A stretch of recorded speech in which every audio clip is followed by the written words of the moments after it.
Labą dieną. Sveiki visi susirinkę į šiandienos webinarą, kurio tema yra Verskis - automatizuota prekyba lengvai. Mano vardas Laura, dirbu apskaitos programoje debesyje b1.lt ir noriu pristatyti šiandieninio webinaro pranešėjus. Tai yra Evispa vadovą, projekto Verskis.lt įkūrėją Vitalijų Dubietį ir neįtikėtiną projektų b1.lt ir SitePro įkūrėją Filip Borcov. Tai šio webinaro metu bus apžvelgiamos aktualiausios elektroninės prekybos ir apskaitos automatizavimo problemų sprendimai. Sužinosite, kaip sutaupyti laiko ir sąnaudų importuojant užsakymus, generuojant sąskaitas bei sinchronizuojant kelių skirtingų elektroninių parduotuvių sandėlių platformas. Tai pranešėjai pasidalins patirtimi su beveik nupirko problematika bei sprendimo būdais, analitikos priemonių integravimo ir SEO svarba bei tendencijomis. Taip pat noriu paminėti, kad sujungus Verskis ir apskaitos programą b1.lt gaunate 200 eurų balansą, taip pat galimybę taikyti skirtingus PVM tarifus, o sujungimas šių dviejų programų trunka vos 5 minutės. Prekiaujant per Verskis taupomas komandos laikas, užsakymų importavimas, automatiškai perdavimas į B1 programą ir tai leidžia buhalteriui lengviau sekti ir valdyti apskaitą, nes visi reikalingi duomenys perdodami tiesiogiai. Viskas, ką reikia padaryti, tai yra jungti integraciją ir programa pradės veikti be papildomų rankinių veiksmų. Taip pat užsakymai yra sinchronizuojami su b1.lt, tai reiškia, kad po integracijos pajungimo kiekvienas importuotas užsakymas programoje sukuria kliento kortelę bei pardavimo sąskaitą ir prekių nurašymo aktą. Tai štai kaip naudingai galite išnaudoti Verskis platformą kartu su b1.lt buhalterinė apskaitos programa debesyje. Taipogi noriu pakviesti registruotis į artėjančius webinarus. Jie visi yra nemokami, įvairiomis temomis, aktualiomis temomis, tikiu, kad rasite savo tinkamą. Tai kviečiu registruotis, galite ir nei vieną, ir nei du, ir nei tris. Nuorodą įdėsiu į chat skiltį. Tai turėsite ją patogiai pasiekiamą. Tai Vitalijau, perduodu eterį jums. Sveiki. Laura, dėkui už pristatymą. Bandysiu papasakoti viską taip, kad visiems būtų įdomu ir kas jau prekyboje yra pažengęs ir kas tik tai pradeda su internetinė prekyba. Tai savo prezentaciją suskaidžiau į kelis žingsnius ir pradžiai gal dar trumpai prisistatysiu, kas yra tas Verskis.lt, jeigu dar yra nežinančių, nes jau Lietuvoje dirbam virš 16 metų, veikiančių elektroninių parduotuvių skaičių turim jau virš 1000 šiai dienai veikiančių ir per metus sugeneruojame maždaug apie 100 000 užsakymų savo klientams ir apyvartos prasme tai yra maždaug virš 120 milijonų. Dažniausiai mus renkasi tada, kai reikia ne mokytis su studentais, o nori auginti verslą ir koncentruotis verslo auginimo ir reikia kokybiškų konsultacijų ir sprendimų, kaip pasiekti aukštesnių rezultatų. Tai suskaidžiau į 6 tokias dalys, ką Laura iš esmės ir minėjo, kad praeisim šiek tiek per auditą, kaip savo parduotuvę galima būtų apžvelgti ir nuspręsti, ar atitinka pagrindiniai tokie kritiniai dalykai, kad nebūtų esminių klaidų padaryta. Tada pagrindinius tokios analitikos įrankius apžvelgsim, ką stebėt, kad tai būtų nereikalaujantis daug laiko momentas, bet ir duotų naudos. Taip pat apie SEO, nes SEO yra visada tokia karšta tema, tačiau mėgstu pasakoti apie tokius pagrindinius principus, ką reikia daryti, nes galioja ta pati taisyklė 80-20, kad 80 rezultatų pasiekiama su 20% įdirbio. Tai tikrai galima padaryti pakankamai minimaliom sąnaudom, turėti pakankamai gerą rezultatą. Apie integracijas būtinai tarp parduotuvės ir kitų sistemų. Ir pakankamai greitai apžvelgsiu modulius, kurie generuoja pelną. Tai bus daugiau kaip supažindinimas su modulio galimybėmis trumpai, tačiau neeinant į detalės jau apie tą modulį. Tad jeigu jūs pamatote, kad jums kažkuri dalys yra labai aktuali arba apie kažką papasakot plačiau, užduokite į chatą klausimą ir pabaigoje būtinai jūs papasakosiu apie tai plačiau ir būtinai atsakysiu. Ir be abejo, šiai dienai tikrai yra kas labai aktualu, tai lokalizacija į teites. šalis, tai Latvija, Estija ir taip toliau. Tai yra tam tikrų įrankių, kurių dėka irgi galima tai padaryti greičiau, labiau automatizuoti ir panašiai. Taigi, jeigu daryti auditą, nes periodiškai gaunam užklausas, kad turime parduotuvę padaryti auditą, tai įsitikinkime tokiais 6 pagrindiniais dalykais, ko tikisi vartotojas atėjęs į jūsų parduotuvę. Be abejo, vienas iš tokių faktorių tai yra kainodara, kad ta kaina, kurią jūs parduodat, būtų adekvati, tai nebūtų brangiau nei pas visus, bet ir nebūtinai tai turi būti pigiau nei pas visus. Tikrai yra galimybių parduoti ir už nemažiausią kainą, nes daugumoje dabar laimi geras aptarnavimas, gera patirtis, galimybė su jumis susisiekti, kad būtų aišku, kokia yra pristatymo politika, ar jūs man pristatysite prekę per 1-2 dienas ar per 2 savaitės. Ir galbūt bus mažesnė kaina, bet aš tada palauksiu 2 savaitės, o galbūt atvirkščiai. Matysiu pas jūs didesnę kainą, tačiau matysiu, kad jūs man galite ją pristatyti rytoj. Tad labai svarbu, kad puslapyje, ypač prekės puslapyje, kai žiūrima jau prekės kortelė, būtų aiškiai išdėstyta, kaip aš galiu gauti tą prekę, per kiek laiko aš galiu gauti tą prekę, kaip aš galėsiu su ją susimokėti, ar tai bus Apple Pay, ar tai bus leasingas, ypatingai apie leasingą aktualu minėti. Yra žmonių nepatiklių, kurie mėgsta sumokėti grynais kurjeriui, tad irgi tokią galimybę siūlau turėti, tai gali kainuoti, pavyzdžiui, eurą ar 2 papildomai, tačiau žmonės, kurie nepasitikė jūsų internetinę parduotuvę, nes, tarkim, pirmą kartą jie mato, tokią galimybę gali pasinaudoti ir saugumo jausmas, taip sakant, užtikrintas. Tad labai svarbu būtent prekės puslapį iškomunikuoti tą pasitikėjimo momentą, kad kada gaus, jeigu gavo, nepatiko, per kiek laiko gali grąžinti, ar grąžinimas kainuoja ar nekainuoja, irgi nemažai svarbi dalis. Ir būtina yra galimybė susiekti su jumis. Nesvarbu, ar tai yra didžiulis žaidėjas rinkos gigantas, ar tai yra mažytė parduotuvė, privaloma aiškiai parodyti telefono numerį ir galimybę paskambinti arba parašyti jums. Taip pat, jeigu nenorite savo telefono tiesiogiai parodyti, nes, tarkime, esate 1 ar 2 žmonių komanda, tai galite iš mobilio operatorių gauti virtualų numerį, prijungti ją mobilę stotelę, kad, tarkime, tai galėtų būti skambučiai tik nuo 8 iki 5 ir kitų laikų jau skambėtų melodija, kad skambinti darbo metu. Tad tokie dalykai atrodo kaip ir smulkmena, tačiau jie yra labai labai svarbus toje vartotojo patirtyje. Tad nedaug žingsnių, bet rezultatas labai didelis. Ypatingai svarbu irgi atkreipti dėmesį į atsiliepimus. Tikriausiai žinote, kad vienas neigiamas atsiliepimas sugadina labai daug ir reikia 40 atsiliepimų, kad sutaisyti tą vieną neigiamą atsiliepimą. Tad stenkitės rinktis iš klientų tos atsiliepimus po prekių išsiuntimo, po pristatymo, kad ar patiko pristatymas, ar patiko įpakavimas, parašykite atsiliepimą apie prekę. Tai yra skatinkit jos paspausti mygtuką atsakyti į laišką ir jums atsiųsti 1-2 sakinukus. Nebūtina už tai dovanot kažkokių kuponų, prizų ir taip toliau. Žmonės tikrai mielai 1-2 sakiniais gali su jumis pasidalinti. Tiesiog turėkit minty, kad užduokit jiem kažkokį tai klausimą. Ne tiesiog parašykite atsiliepimą, nes tai yra abstraktu ir sudėtinga. Tačiau jeigu paklausit konkrečiau, tarkime, ar prekė atkeliavo laiku ir ar buvo tinkamai supakuota, duokite mums žinot, mums tai rūpi. Ir žmogus jau žino, apie ką galima jums parašyti. Tai iš vieno apie vieną paklausyti, iš kito apie kitą. Ir statistika sako, kad pakankamai didelis kiekis žmonių tiki atsiliepimais kaip ir savo draugais. Ir tikriausiai būtent dėl to dabar ES išleido naujus įstatymus, kad negalima viešai skelbti netikrų atsiliepimų. Ir jeigu jie identifikuotų atsiliepimą, kurio jūs negalit įrodyti, tai už tai gali grėsti netgi ir bauda. Tad tikrai rinkite tikrus atsiliepimus, žmonės mielai jais dalinasi ir tai yra labai didelis ir geras svoris jūsų prekybai. Nes tikriausiai irgi kažkokią sistemą besirinkant, paklausėt pas draugus, ar tu to naudojais, kokie atsiliepimai ir panašiai. Norėjau paklausti, pirmam slaidė buvo auditas ir norėjau tave paklausti, pavyzdžiui, jeigu pasiimti 100 parduotuvių, tarkim, profesionalų, tarkim, tokių kaip, nežinau, tarkim, Varliai, Pigų LT, arba nebūtinai marketplace'us, bet šiaip didelius prekiautojus.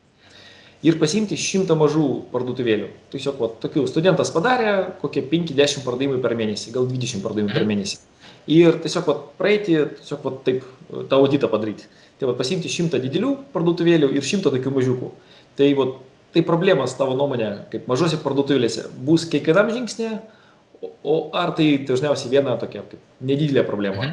Arba tai dažniausiai problema bus kiekvienam žingsnė? Supratau mintį. Šitoje vietoje, ką išskirčiau, galbūt labai skiriasi komandos dydis. Pas didelius žaidėjus dažniausiai yra atsakingi skyriai, žmonės už tam tikrą jau kažkokią smulkmenėlę ir jie daro taip vadinamus tos AB testingus. Tai AB testingas tai reiškia, kad, tarkime, yra pradės puslapis ir kokios spalvos padaryti mygtuką į krepšelį. Ar žalią, ar mėlyną, ar raudoną. Tai tam srautui žmonių, tarkim, jeigu tai yra 3 spalvos kvestionuojamas, tai paimam srautą, padalinam iš 3 dalių, duodam kiekvienam srautui skirtingą mygtuką ir žiūrim, kiek kartų kokį mygtuką paspaudė. Ir tada žinom, kad žalias vis dėlto veikia, tarkim, geriausiai. Bet iš tikrųjų žalia spalva ar raudona spalva tai nėra tas momentas, kad, tarkim, jeigu žalias, tai reiškia viskas gerai, raudonas viskas blogai. Taip, pasąmonėje tai šiek tiek įtakos turi, tačiau tikrai yra AB testingų, kur laimi mėlyną prieš žalią ir panašiai. Tad dideli jie gali jau šlifuoti tokius smulkius dalykus, ko negali sau leisti maži prekybininkai. Ir maži prekybininkai dažnai daro klaidą iš tos pusės, kad, tarkime, kaip pavyzdys iš mūsų pusės, su kom dažnai susidurime. Mes esame atidirbę, sekantį mano skaidrį bus apie pirkimo visą tą procesą. Ir dažnai mažas prekybininkas, neturėdamas kažkokių duomenų, jam asmeniškai atrodo tam tikras dalykas, kad turi būti kitaip. Reikia tai pakeisti taip, arba mano prekyba net neis. Kai pradedi komunikuoti, diskutuoti detaliau, tai kodėl taip nori, ar tai kažkaip pagrįsta kažkokiais tyrimais, skaičiais, AB testingais ir panašiai, tai tiesiog atsakymas dažniausiai būna, nes aš taip noriu. Bet jeigu vis dėlto grįžt atgal, tai tų sistemų, kurios yra ten nuomojamos, parduodamos, kurios yra masinės gamybos, jų privalumas yra, kad tai yra jau atidirbti sprendimai, patikrinta ant daugelio parduotuvių, pamatuota, padaryta, patikrinta ir tikrai tai yra šiai dienai turbūt geriausias variantas, dėl ko jie taip ir siūlo. Tai mažųjų, rezimuojant, problema dažniausiai yra nepasitikėjimas to įrankiu, kurį jie gauna, o didžiųjų pliusas, kad jie turi milžinišką auditoriją, ant kurios gali testuoti kažkokias jau smulkmenėlės ir jų kaip rezultatas pagerinimas būna ten 0,1% ten, 0,2% ten, 0,1 ten.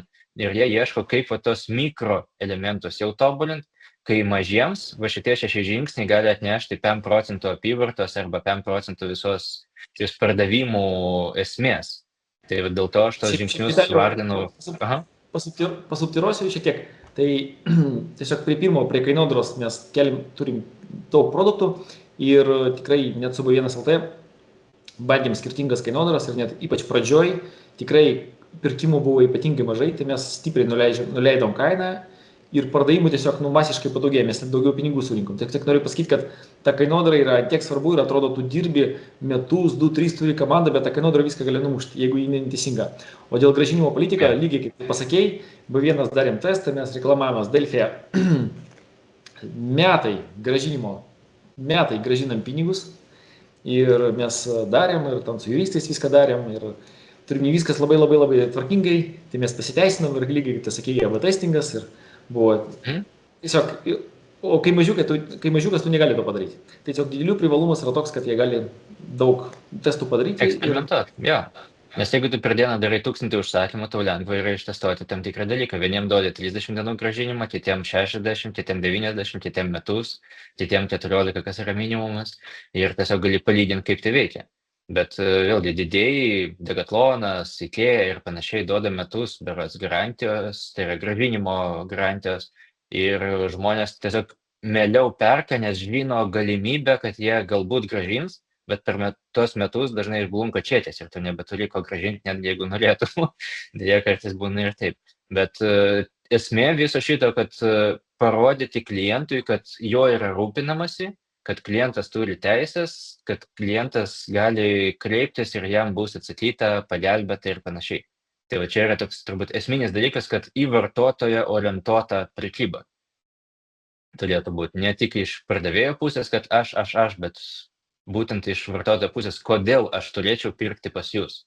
Toks turbūt, kai šitą klausimą bus aiškiai atsakyta, tada ir ta prekyba irgi švelniau eis. Ir grįžtu tada prie šitos skaidrės. Tai jeigu vienas svarbiausių tų puslapių yra prekės puslapis, nes prekės puslapį mes matom, ką mes pirksim, už kiek pirksim, kaip ten grąžinsim, mums pristatys ir panašiai, tai turbūt antras svarbiausias puslapis yra pirkimo būtent etapas. Tai yra, kai aš jau įsidėjau į krepšelį, sutikau, kad man reikia, tarkime, šito batų ir reikia dabar suvesti savo duomenis. Tai nuo senų laikų yra dar nemažai puslapių, kur būtinai reikia užsiregistruoti, kad nupirkt. Ten 5 žingsnių pirkimo procesas, kur aš ten 3 jau pamiršau, ką pildžiau. Nematau pristatymo kainodaros, kol neužsiregistruoju, nesuvedu savo duomenų, o kai pamatau, nebenoriu pirkti, nes 100 eurų už pristatymą nemokėsiu. Kad kažkur ten 5 žingsnėje rasiu papildomą mokestį. Tai gal ten tik tai 3 žingsnėje arba iš vis neaišku, kur turiu ieškoti, kurgi man tą nuolaidų kuponą suvest, nes radau internete, kad ten iki Black Friday pabaigos 1 diena radau kuponą, kuris man duos 30%, įsidėjau į krepšelį, tarkim, supildžiau duomenis, užsiregistravau, daėjau iki 3 žingsnio, suvedu kuponą ir jis neveikia. Tai didesnio pykčio turbūt dėl šito proceso negali būti, kai per prievartą atlikau nereikalingus man žingsnius, suvedžiau kuponą ir jis dar neveikia. Tai jeigu žiūrėt pagrindinės priežastis, dėl ko žmonės palieka krepšelį, tai dauguma nenori registruotis. Tarsi, jie nori vienkartinio apsipirkimo, ypač tai galioja mažoms parduotuvėms. Aš radau kažką internetu, turbūt pirmą, galbūt net paskutinį kartą ir perku, nes man reikėjo, tai nežinau, tarkim, dviračių pompos, tai vargu, ar man čia iš dviračių srities kažko reikės, tarkim, šiais metais, dėl to nesiregistruosiu, nepalikinėsiu savo duomenų ir slaptažodžio, nes dauguma žmonių tą patį slaptažodį naudoja visur. Ir noriu tiesiog nupirkti, kuo greičiau, kuo mažiau suvest ir užbaigti. Tai jeigu man bus sudėtingas procesas, registracija, netyčia, kur nors ten pamatysiu, kad euriuką užmetė už kažką, kur akivaizdžiai nesuprantu už ką, ar ten galų galia negalioja kuponas, tai atkritimas šitame žingsnėje yra milžiniškas tiek kiekvieno šito punktų. Ir reikia stengtis kuo mažiau reikalauti duomenų iš žmogaus, jeigu tai nebūtina ten dėl faktūros, nebūtina dėl pristatymo ir panašiai. Tai tie vadinami vieno žingsnio apsipirkimai, jie toks, skaičiau, jau yra privaloma dalis, kuri turi būti, tiesiog kaip standartas. Atkreipsiu dėmesį čia, kad didėjai žaidėjai, tarkim, ten Pigų, Varlė, Amazonas ir panašiai, jie šiek tiek kitaip sprendžia šitą dalyką, nes žmonės ten ir grįžta, ir perka, ir jie kaip valiuta turi ne tik jūsų pinigus, bet jiems didelė valiuta yra ir jūsų duomenys. Kad jūs palikot e-mailą, kad jūs uždėjot kokią nors varnelę, kad sutinku su marketingu, kad naujienų išsiųstų, tai pusė jų verslo yra iš to, kad jie jums tiesiog siūs papildomas žinutes ir jiems reikalinga vartotojų duomenų bazė. Nes jiems vartotojų duomenų bazė tai yra daug didesnis auksas, negu kad vienas kitas papildomas pirkimas. Tad šiek tiek mažiems ir dideliems ta pirkimo kelionė vis dėlto skiriasi. Ir mažiems rekomenduoju vienareikšmiškai tik vieno žingsnio apsipirkimą. Jeigu tai yra jau keliais šimtais užsakymų per dieną, tada galima galvoti apie kažkokius jau papildomus priverstinius registracijos procesus ir panašiai. Bet mažiem jokių būdų privalomų jokių dalykų nedaryti. Ir taip pat yra pirkimo metu dažnai, kur prarandama pinigų, tai Lietuvos pašto kodų duomenų bazę yra galima ją, taip sakant, suvesti į elektroninę parduotuvę ir, tarkim, mūsų atveju mes turim 900 000 pašto adresų. Tad suvedus adresą valydų, kuris iš tikrųjų egzistuoja, sistema pati užpildo pašto kodą. Kas iš to gaunasi? Vartotojui nereikia tų skaičiukų atsiminti, nes dauguma žmonių jų taip ir nežino. Jeigu vis dėlto klientas suvestų neteisingą pašto kodą, tai išsilieja į 2 nemalonius faktus. Vienas, jums kaip prekybininkui kainuoja papildomas pristatymas, jeigu kurjeris nuvežė ne ten, kur reikia. Vartotojui jūs deklaravote, kad atvešit per 2 dienas, tačiau dėl neteisingo pašto kodo siunta užtrunka 3-4 dienas, nes kurjeris ją pavežiojo, nepristatė, grąžino atgal į pakavimo sandėlį ir išsiaiškino, kad pašto kodas blogas ir naujų pašto kodų jį keliaus po poros dienų. Tad jūsų pažadas klientui, kad atsiųsit per 2 dienas, virto netiesa, o jums dar tai kainuoja papildomų pinigų, nes kurjeris 2 kartus vežioja siuntą. Taigi rūpinkimės ir savo kaštais ir vartotojo patirtim, tai pašto kodas tikrai turi būti ta dalis, kur užsipildo automatiškai ir vartotojo neprašom vest skaičių, kažkur būna kartais dažnai tas klaustukas, kur reikia nueiti į post.lt, pažiūrėti, koks tas mano pašto kodas, bet kol aš ten nuėjau, pamačiau kačiuko reklamą su maistu, prisiminiau, kad katinas badauja, nupirkau maisto, apie jūsų internetinę parduotuvę pamiršau. Kitaip tariant, išvedat iš savo puslapį ir vartotojas tiesiog dingo. Tad to daryti irgi nereikėtų. Ir, kaip minėjau, orientuojamės daugiau į patį vartotoją, kad jeigu jau prašom jo prisijungti ar ten registruotis dėl kažkokių dalykų, tarkime, užsiregistruok, nes po registracijos gausi geresnę kainą, kas yra dabar dažnai labai naudojama ir naudojama todėl, kad iš vienos pusės ne visi prekės ženklai leidžia reklamuoti nuolaidas. Jie reikalauja, tarkim, pardavinėti vadinamą rinkos kainą. Tačiau jūs žinot, kad galit pardavinėti už mažesnę kainą, nes taip dirba visi. Tai tikriausiai jau matėt, senukai turi savo SmartNet, kiti turi irgi savo sistemas, kur už prisijungimą jūs gauna geresnę kainą. Iš vienos pusės atrodo toks, kvailas dalykas, iš kitos pusės tai irgi skatina jūsų duomenų atidavimą, nes po registracijos jie jau gali su jumis kažką bandyti, taip sakant, nuveikti. Kol neuždėjot varnelis, kad noriu gauti naujieną iš jų, negalima siųsti žinučių, jau baudų šiek tiek pradedama dalinti šitą vietoj, bet nereikia piknaudžiauti, kad registracija tai nereiškia, taip tariant, kad galima siųsti naujieną iš jų. Tačiau iškomunikuokime vartotojui, ką jis gaus už tai, kad jis užsiregistruos. Nes didžioji dalis nenori kurti paskyros, nes jums jos reikia, jam jos nereikia. Didžioji dalis žmonių mano, kad prisijungimas su Google, Facebook tinklais yra tinkamas ir tai nesunkiai padaroma internetiniai parduotuviai, kad pamatau galimybę jungtis ir aš tikrai visada pasirinksiu jungtis, tarkim, su Google sistema, nes man nereikia vest pas jūs jokių duomenų, nereikia galvoti slaptažodžio, nes mano galbūt slaptažodis yra iš 5 simbolių ir viskas mažom raidėm, o jūs reikalausit minimum 12 simbolių, vieną didelę raidę ir kokį nors spec simbolį, kur aš tada tiesiog tą slaptažodį pamiršiu. Ir neįtikėtinas man asmeniškai buvo skaičius 92%, tai jeigu aš pas jūs sukūriau kažkokią slaptažodį, kuris nėra man įprastas, ir vėliau pirkt pas jūs aš turiu atkurt slaptažodį, matot milžinišką skaičių, kad aš neatkursiu pas jūs slaptažodžio, o išeisiu kitur. O jeigu klausit manęs batų dydžio, kai aš perku feną, užpildysiu netikros duomenys. Tai reiškia, jūs norėdami profiliuot vartotojus, gausit daug netikrų duomenų ir jūsų profiliavimas bus toks sąlyginai bevertis, nes didžioji dalis žmonių užpildys tiesiog bet ką, kad tik tai užbaigti registracijos procesą. Taigi, rezimuojant, galvojam ne ką jūs gausit, kokius duomenis ir kaip jūs galėsit profiliuoti, o galvojam apie tai, ką gaus jūsų vartotojas už tai, kad jisai jums atiduos savo duomenis. Reiškia, geresnę kainą, galbūt kažkurius spec pasiūlymus, kuriuos jūs jam galit pasiūlyti ir tegul jis nusprendžia, ar jis to nori, bet palengvinkime tą procesą, kad jis būtų kuo paprastesnis, kuo lengvesnis, prisijungę su Google, jokių paskyrų atskirai registruotis nereikia kurti, tai tą visą patirtį tikrai galime jam pagerinti. Aš Vitalijui šiek tiek pridėsiu, mes tiesiog registracijos flow šiek tiek gerinam, B1 jis tikrai nėra tobulas, bet mes testavom labai daug dalykų dar. Pavyzdžiui, kai žmogus siunčiasi, yra nuoroda, kurie ateina elektroniniu paštu. Ar jie galima paspausti? Bet žmogus paspaudžia iš telefono, o buvai registravosi per kompiuterį.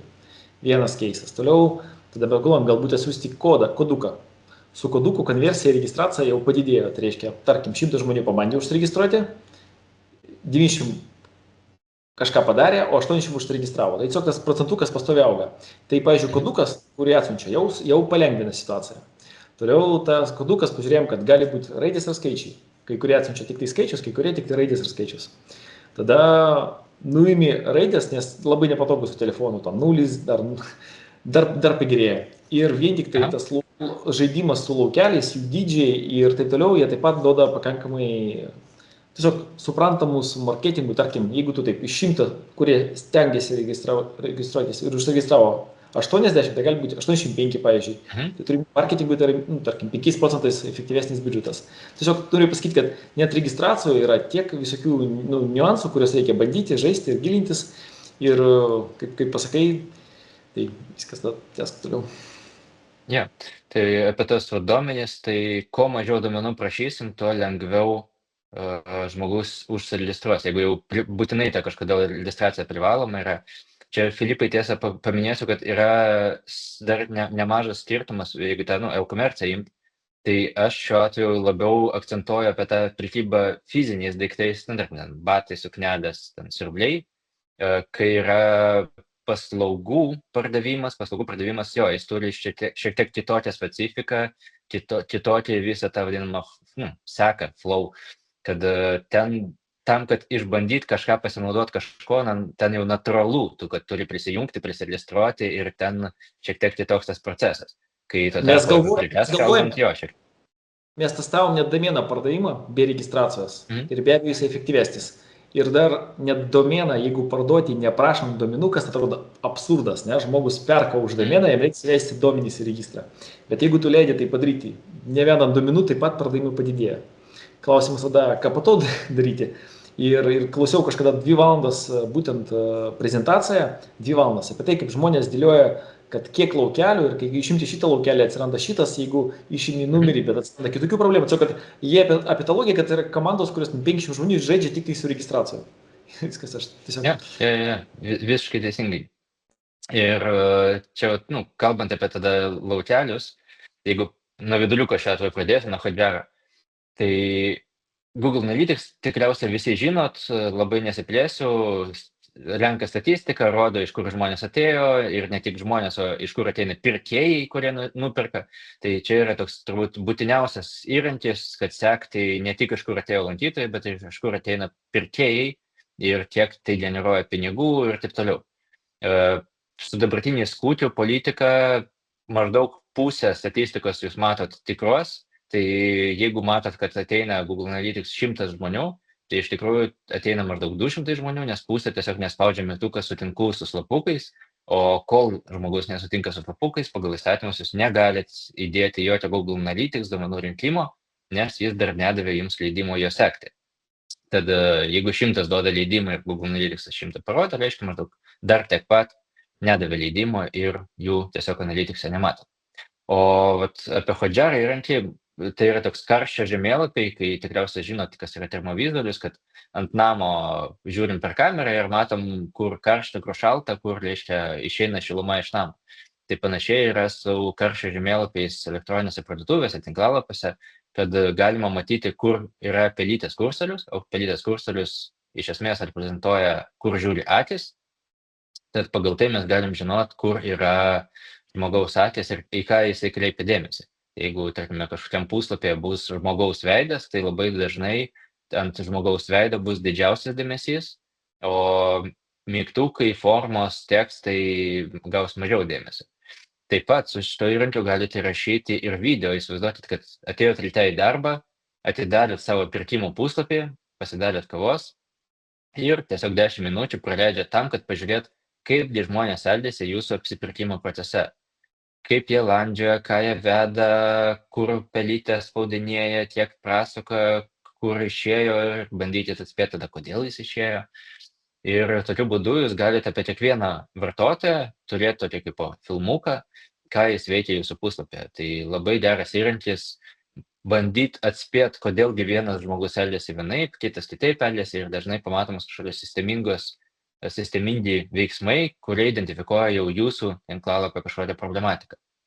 Ir yra irgi apie Filipo minėtą dalyką, kad yra formų sekimo. Tarkime, jeigu pas mus yra baisi forma iš 50 laukelių, tai mes galime matyti, kaip ta forma yra pildoma. Tarkime, pirmą laukelį užpildė 100 žmonių, antrą laukelį užpildė ten 99 žmonės, trečią laukelį 98 ir taip toliau. Ir mes galime matyti ties kuriais laukeliais nutrunka pildymas, arba kurių laukelių nepildo žmonės, arba kurios pildo, ten ištrina, redaguoja, nes kažkas galbūt nepatiko. Tad irgi galime stebėti, kaip vyksta formų pildymas tinklalapyje, ir visada trumpesnė forma bus pildoma daug daugiau negu ilga. Nes tikriausiai irgi matėt, kur nors ateinate kokią apklausą, tai jeigu jums užduoda 1-2 klausimus, tai nesunku atsakyti. Jeigu pamatot apklausos formą iš 50 klausimų, tai tikriausiai ir nenorėsit jas pildyti. Ir dar vienas svarbus toks irgi dalykas, kaip funkcionalumas įrankio, tai yra tas Ahrefs. Tai galite matyti, kaip jūsų puslapį mato paieškos sistemos, kaip jūsų konkurentus mato paieškos sistemos, ir stebėti, kaip juda visas tas organinis srautas, kiek jūsų pagal kurios raktažodžius rodo, kiek paspaudžia ir taip toliau. Tai pakankamai toks irgi įrankis, kuris būtent tą SEO tikrovę parodo ir bando palyginti su konkurentais, ir tokie duomenys pakankamai tikslus. Tai čia turbūt skaičiau tokie 3 įrankiai, kurie yra, jeigu Google Analytics, tai čia iš vis privaloma ir be jo neįmanoma. Tai Hotjar ir Ahrefs jau reikalaus jūsų dėmesio ir šiek tiek išmanimo, tačiau irgi yra labai naudingi įrankiai. Tai čia, kur minėjau apie termovizorių, kad jeigu tai 3 planai, tai ties kurio planų daugiau juda pelytė, arba kaip vyksta įrašas. SEO, jeigu trumpai apie jį, tai nes apie SEO galima bendrai turbūt pusę dienos kalbėti, tai ką indeksuoja Google'as, tai jis indeksuoja turinį. Unikalų turinį, jūsų rašytą turinį, jokių būdų nekopijuotą. Tai jeigu jūs turėsit tik kopijuotą turinį iš tiekėjų, tai tikriausiai pliusiukų už tai negausit.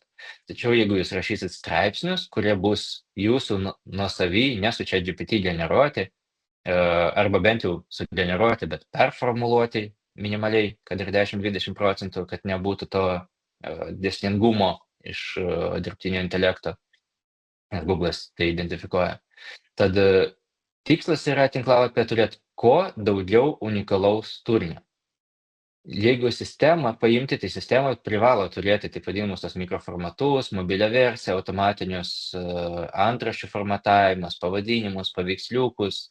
Privalo būti ir tas vadinamas Sitemap XML, kur meniu, prekės, nuotraukos, straipsniai, kad viskas turi būti iš sistemos maksimaliai atiduota Google'ui, kad jam būtų lengviau suprast, kas yra kas. Kad, pavyzdžiui, jeigu jis tikrina prekės puslapį, tai reiškia mikroformate turi būti paduota, kad čia yra pavadinimas, čia yra nuotrauka, čia yra kaina, čia yra galimybė yra šiuo metu sandėlyje, ir tokiu būdu Google'as, vaizduodamas jūsų prekę paieškos rezultatuose, gali pavaizduoti išsameu. To pasekoje žmogus paspaus būtent jūsų rezultatą, kad ir jis bus tarkim ten 3, o ne 1, kuris buvo net didesnėje pozicijoje. Ir būtent iš visų tų smulkių dalykų, kaip tarkime nukreipimai, pavadinimai, aprašymai, jie privalo būti, ir kuo daugiau turinio, to paieškos sistemai bus daugiau ką suindeksuoti, ir atitinkamai tada bus žaliavos, su kuria gali dirbti paieškos sistema su jūsų puslapiu. Ir už tai be abejo Google'as jums atsidėkoja atvesdamas vartotojų. Straipsnio parašymas rinkoje kainuoja 20-30 eurų. Ir tokių straipsnių, jeigu rašysite bent 2 per savaitę, tai tikrai po maždaug 3-4 mėnesių jau pradėsit jausti labai gerus rezultatus, kad jau ateis grįžimas, kažkoks indeksavimas ir gausit vartotojų būtent į tos straipsnius. O straipsniuose būtinai be abejo pavaizduoti ir vieną kitą prekę, kad jeigu straipsnis yra apie indaplovę palyginimą, tai ir parodyti tą indaplovę, kurią pas jūs galima įsigyti tam žmogui, kuris dar nežino, kokios indaplovės jis nori. Taigi, raktažodžius irgi naudojam be abejo visur, pavadinimas, aprašymas, naudoti ir žodį kaina, nes dažnai žmonės ieško būtent, kad šaldytuvas toks kaina. Tai reiškia, jis ieško jau internetinės parduotuvės, kuri parduoda tą prekę, nes žodis kaina tarsi identifikuoja būtent paiešką jau tos vietos, kur galima įsigyti tą prekę. Ir Google Search Console tai yra tada toks pamatinis įrankis irgi, kuris iš Google pusės parodo, kaip jis mato jūsų puslapį. Kiek jis indeksuoja, kiek žmonių paspaudžia, kokiam puslapį užsibūna, kokie puslapiai dar nėra suindeksuoti, o galbūt kažkur yra klaidos, dar kažkas. Tai to įrankio analizė, tai kaip iš esmės tokia higiena aplink SEO visą, tai ją privaloma daryti ir toks nuolatos reikalingas dalykas. Kadangi skaidriam ir webinaras bus įrašytas, tai pasidalinau tokiais pagrindiniais įrankiais ir šaltiniais, kur galima labai daug rasti naudingos medžiagos ir yra tikrai daug įrankių irgi nemokamų, kurie padeda atlikti tos paderinimus. Ir dažnai irgi girdim tokį klausimą, yra iš Google paties įrankis PageSpeedas ir dažnai būna, kad klientai atsiunčia iš PageSpeed paveiksliuką, sako, pas mane tik 60 tų taškų iš tam tikro požymio. Tarkim, yra 4 grafos, tai yra kaip veikia, kokiam lygyje SEO, koks pasiekiamumas, geriausios praktikos, kaip padarytas ir panašiai. Tad jeigu lyginsite savo tinklalapį, nepamirškit palyginti ir didžiųjų žaidėjų, tai patikrinę didžiosius žaidėjus pamatysite, kad ne pas ką praktiškai nebūna šimtukų. Ir 40 tai nereiškia, kad yra blogai. Reikia žiūrėti savo konkurentus, kitus rinkos žaidėjus, kurie dirba toj pačioj srity kaip jūs, ir jau lygintis tarp savęs ir jų, tarp tų skaičių, kurie yra tarp jūsų dviejų, o nesiekti to abstraktaus skaičiuko, kad, na be abejo, šimtinės visada būtų gerai.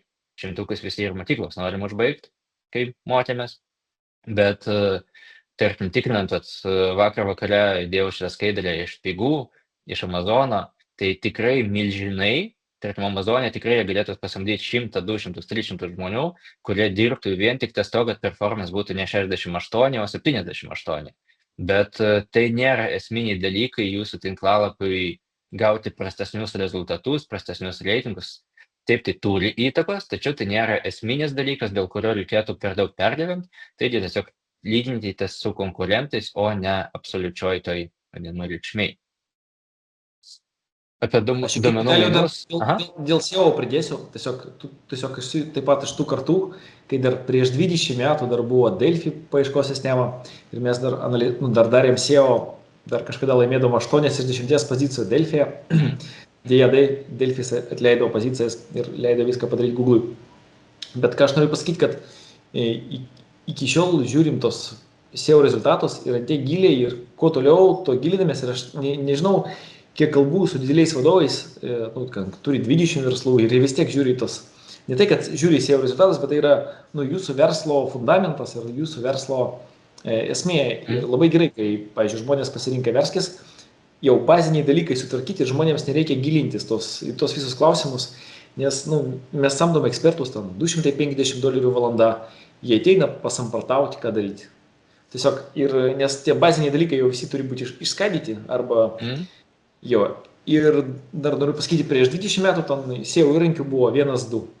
Ir tie SEO įrankiai dabar, kur parodė, jie tik tai pradėti labai gerai. Iš pradžių Google Analytics yra pats geriausias, po to pradedi, jis jau žiūri, kad yra pats didžiausias blogis, tiesiog alternatyva kitiem įrankiam, kad jau galėtum lyginti, kaip vyksta. Ir analitika taip pat, iš pradžių, žiūri į vieną, po to žiūri į kitą. Jo, ir PageSpeed'us labai gerai pažymėjai, kad gerai lyginti su konkurentais, nes taip pat atrodo, tenais galima įlysti ir niekada neišlysti. Ir dar ką norėjau pasakyti vartotojams, kurie klauso, kad jeigu apie SEO šiek tiek įdomu, tai galit tiesiog parašyti, po to prabalsuoti, kažkaip komentaruose parašyti, tada Vitalijus galės apie SEO daugiau papasakoti, plačiai webinarą ir mes galėsime net ekspertų daugiau, jeigu reikės prikviesti, tiesiog grinai apie SEO padaryti tokią. Nes mes tikrai labai, kaip sakant, neskanių piliulių suvalgėm tenais, labai daug perbandėm, labai daug ten, nežinau. Ir žiūri, kad verslai dirba ir žmonės, net kurių verslai milijonas į dieną apyvartos, jie vis tiek turiminį shareholderiai žiūri į tai, kas dedasi. Turiminį ir gilinasi į SEO. Be abejo, ne visai smulkmenas, bet esmė jie vis tiek supranta. Tai šitą klausimą tikrai padaryti sėkmingą verslą, nežinodami, kaip veikia bendrus principus, tikrai yra beveik neįmanoma, man atrodo. Tai yra esminis, tai kaip įsipareigojimas kiekvieno verslininko, kuris daro interneto verslą. Atsiprašau, tada toliau. Nesusijusi vieną mintį pasakysiu, žiūrėdamas į žodį domenų, kurį aš parašiau su klaida, tai stengiatės, kad tinklalapyje nebūtų klaidų, nes tai atrodo labai neskaniai ir atsiprašau už tą taškelį ant R raidės.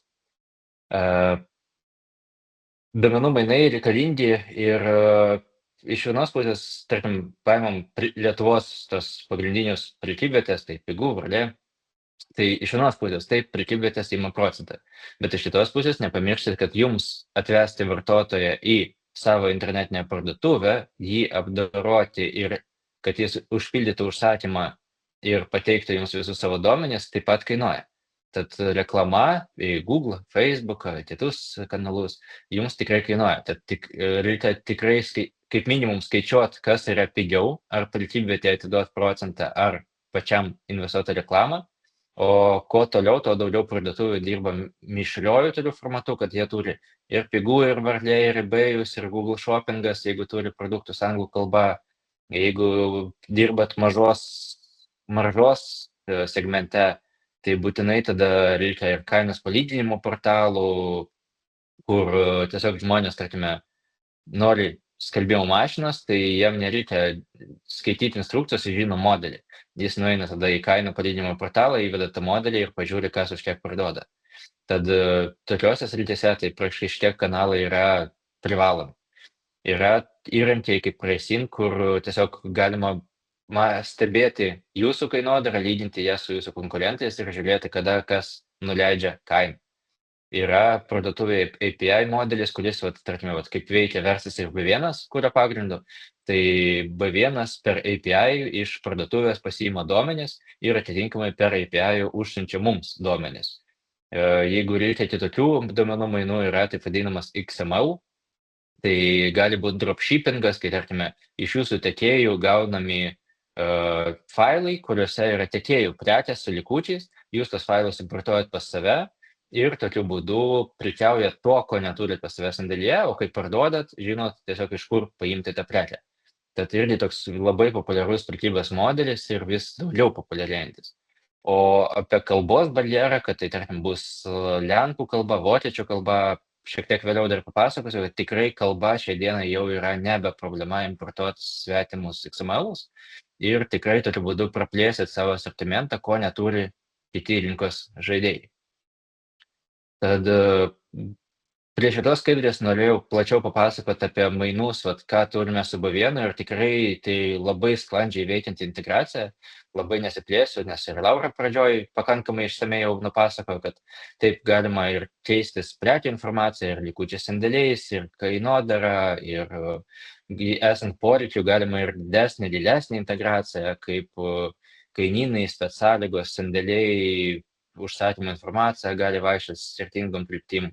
Tad ta integracija gali būti išplėsta iki visko, ką tik leidžia technologiškai dvi sistemos tarpusavėje. O svarbiausia, kad verslui reikėtų tam tikro funkcionalumo ir iš to būtų verslo prasme nauda. Nuo šios skaidrės pabandysiu taip pakankamai glaustai, trumpai nupasakoti apie esminius dalykus, kurie elektroniniai prekybai reikalingi ir stengsiuos maždaug taip skaidrė po 20 sekundžių jau nesigilinant į pačius įrankius, tačiau užkabinsiu, kad tai liktų jums kaip mintis, kad toks įrankis egzistuoja ir kodėl to reikėtų. Kur matysite tokį QR kodą, tai reiškia mes patys tiesiog irgi filmuojam webinarus, tai norėdami tiesiog nuskenuokit QR kodą ir pamatysit platesnį webinarą. Ta tema jau gilesnė. Naujienlaiškių sistemos. Jeigu daryti teisingą, tvarkingą naujienlaiškių sistemą, tai jį daro daug automatizuotų dalykų. Tarkime, jūs užsiregistravot puslapį, jums automatiškai ateina laiškas. Jūs įvykdėt užsakymą, jums automatiškai po 5 dienų ateina laiškas palikti atsiliepimą. Jūs neužbaigėt pirkimo, jums ateina laiškas, kad neužbaigėt pirkimo, užbaigti. Jeigu dar po dienos neužbaigė, ateina antras laiškas, neužbaigė pirkimo, juk 5% kuponą. Neužbaigė dar po kelių dienų, vėl pasiteiraujam, kodėl jis nenupirko, galbūt reikia asmeninės pagalbos, skambučio ir telefono numeris. Taigi, būtent automatizacijų dėka jūs galite gauti labai didelius grąžos procentus ir yra paskaičiuota netgi, kad iš vieno investuoto euro, tarkime šiuo atveju apie Omnisend konkrečiai kalbant, iš vieno investuoto euro galima gauti atgal netgi 45 eurų grąžą. Virš logotipų įdėtas nuorodas, kur galite užsiregistruoti ir gauti papildomų šiek tiek nuolaidų iš tų sistemų, jeigu nesinaudojat, o webinare pamatysit detalesnę informaciją. Tai naujienlaiškiai tikrai gali būti renkami už bonusą ir tikrai tai skatina žmonės paimti tą naujienlaiškį ir palikti jums adresą. Kai jie palieka, jūs galite teisiškai jiems siūsti jau žinutes. Netgi tie, kurie palieka jums laišką tam, kad gaut 2 eurus ir po to iškart paspaudžia atsisakyti, tokių bus, bet jų bus mažuma. Didžioji dalis netgi paliks jums savo L-pašto adresą ir niekada nepasinaudos to kuponu, dėl kurio jie paliko savo L-pašto adresą. Paradoksas, bet tai yra visiškai tiesa. Taigi, palikti krepšeliai, kaip minėjau, jas galima automatizuoti, kad apie kiekvieną paliktą krepšelį vartotojas gautų automatinę žinutę, laišką ir būtų jam priminta, kad jis neužbaigė pirkimo. Dovanų kuponai, paminėsiu ties jais, kad jeigu jau parduoda dovanų kuponus, tai parduoti tokius, kur vartotojas momentiškai gauna PDF savo e-mailą. Nes jeigu aš einu pas draugą į gimtadienį, aš noriu nupirkti ir iš karto turėti galimybę atsispausdinti arba bent jau tą PDF-ą persiųsti draugui. Tai tikrai tai neturi būti tas momentas, kaip anksčiau ypač buvo populiaru, kad perku, tada jūs gaunat užsakymą, per 3 dienas parašėt man iš Wordo PDF-ą, kurį atsiųsit, aš neturėsiu ką padovanoti draugui. Galų gale aš neturėsiu kaip po to kuponą panaudoti elektroniniai parduotuviai. Tad dovanų kuponai tikrai turi būti padaryti taip, kad juos perkant momentaliai gaunu koduką ir jį galiu iš karto panaudoti, kad ir po minutės. Ir dovanų kuponas tikrai žmonės perka internetu ir dovanoms, ir tai yra labai gera marketinginė kampanija, netgi, tarkim, jeigu jūs parduodat santechnikos, tarkim, įrangą, dušus, kranus, parketą, dar kažką, kas galioja namų įrengimui, tai puikiai reklaminė žinutė yra: eini pas draugą į virtuvę, padovanok mūsų dovanų kuponą. Tobula, einu pas draugą, padovanojau kuponą už 100 eurų, nesuku savo galvos, ką jam padovanoti, o jisai ateis pas jūs nusipirks tą prekę. Ir kaip taisyklė ateis nusipirks ne už 100 eurų, o už daugiau. O be abejo, yra dar ir dalis, kurie kuponai pasimeta, baigėsi galiojimas ir taip toliau, tad tai lieka visiškų jūsų pelnų. SMS žinučių nauda yra tobulas būdas, kaip pasiekti savo vartotoją, tiek apie užsakymą, tiek apie užsakymo tvirtinimą arba žinutę, kad jūsų užsakymas iškeliavo, ką tik išsiuntėm su kurjeriu. Tad tai yra tas būdas, kaip pasiekti, beveik 100% savo vartotoją, nes laiškai kartais nueina į spamą, kartais mes jau neskaitom, kartais jie kur nors patenka ne ten, kur aš noriu pamatyti, arba pamatysiu po pusės dienos. SMS žinutė yra tas daiktas, kur mes visi pripratę, kad telefonas yra šalia, atėjo žinutė, iš karto žiūrim, kas ne per žinutę. Tai yra labai geras būdas, kaip pasiekti savo vartotoją. Prekės kaip dovanas motyvuoja nupirkti ir nebūtinai netgi, jeigu jūs, tarkime, parduodate šiuo atveju rekuperatorių, tarkime, brangiau negu pas jūsų konkurentą, bet jūs galbūt dovanojate man kažką kitą, kažkokią smulkmeną, kuri man irgi yra reikalinga, tačiau jį kainuoja pinigų, aš pas jūs nupirksiu prekę, gaudamas dovaną ir būsiu labiau laimingas. Pridėtinės prekės, tai tikriausiai irgi žinote, kad būna, žiūriu, tarkime, šiuo atveju vonę ir kažkur apačioj puslapyje yra susijusios tos prekės, kaip aš galiu susikomplektuoti senelę, kojelės, dar kažką tai. Tad tą daiktą iškėlus į prekės pirkimo, apsisprendimo žingsnį, jūs galite iš karto padaryti daug daugiau pripardavimų. Ypač tai gerai veikia su prekėmis, kur marža yra labai mažytė, nes milžiniška konkurencija. Tačiau ant tų prekių, kurios yra komplektuojančios, kojelės, senelė, dar kažkas, marža yra ženkliai didesnė. Tad jūsų tikslas bus tada parduoti ne pačią vonę, kur jūs uždirbsite tik 1 eurą iš pardavimo, bet iš senelės, maišytuvo, dar kažko jūs uždirbsite ženkliai didesnę kainą. Tas pats irgi galioja ir su pratęstom garantijom, nes iš pratęstų garantijų yra irgi labai didelis pelnas lyginant su pačia preke. Dar girdėjau, Virtalį, tokią statistiką, kad žmonės lieka daugiau dėkingi, pavyzdžiui, tarkim, jeigu būtų fizinė parduotuvė, nupirkę kostiumą, kad kaklaraštį pamiršta, arba diržą, ar dar kažkas, tai buvo darymas tyrimas, tai net žmonės lieka daugiau dėkingi, jeigu jums laiku buvo pasiūlyti tinkamą prekę papildomą. Tiesiog jie atėjo pirkti, tai jie dar laimingesni, kad oi, dar šitą paėmiau, nepamiršau, ačiū, kad pasiūlėte. Tikrai taip. Plius dar čia yra dar vienas privalumas, kad, tarkime, čia sukomplektuota gali būti tik tai, kas tinka šitai, šiuo atveju apie vonę kalba, tai kas tinka šitai voniai. Nes galbūt yra koks nors maišytuvas, kuris netinka šitai voniai, tai jo man čia ir nesiūlys. Arba senelė, sifonas, dar kažkas, tai man ne tai, kad netgi pasiūlė ir kad aš nepamirščiau, bet netgi pasiūlė tai, kas tinka ir pasiūlė, pavyzdžiui, pasirinkimas iš 2, man tada lengva yra pasirinkti. O jeigu man siūlo, tarkim, kaip ir restoraną kartais ateinam, duoda meniu, kur yra milijonas paveiksliukų, aš pasimetu, kurios aš noriu picos. Kai man pasiūlo 3 picos, man lengva išsirinkti. Tai čia irgi galioja ta pati taisyklė, kad pasiūlant 2-3 opcijas, pardavimas bus didesnis, negu pasiūlys 100 opcijų, kur vartotojas pradeda galvot, abejot, nežinot, ką išsirinkti, tada reikia dėl 10 centų jums paskambinti, paklausti, o kurį man vis dėlto rinktis, kai jie yra vienodi. Tad viena, kad nepamirš, kita, kad lengviau išsirinks ir tiesiog, vėlgi, pelno prasme tai bus daug didesnis pelnas iš tų pripardavimų. Komercinio pasiūlymo rašymas labai gerai taupo laiką vadybininkams, kad, tarkime, parduodat buitinę techniką ir žmogus sako, perku ir kaitintį, ir orkaitę, žodžiu, visą tą komplektą naujakuriam, pasiūlykit man geresnę kainą. Tai vietoj to, kad rašinėtis e-mailais, ten tinka, netinka, pasiūlyk, nepasiūlyk, po to nestandartinę kainą, daryk pavedimą nepatogiai per banką, kur kopijuot duomenis, reikia dar nesuklysti. O jeigu aš dar noriu leasingo, tai iš vis tragedija tada prasideda.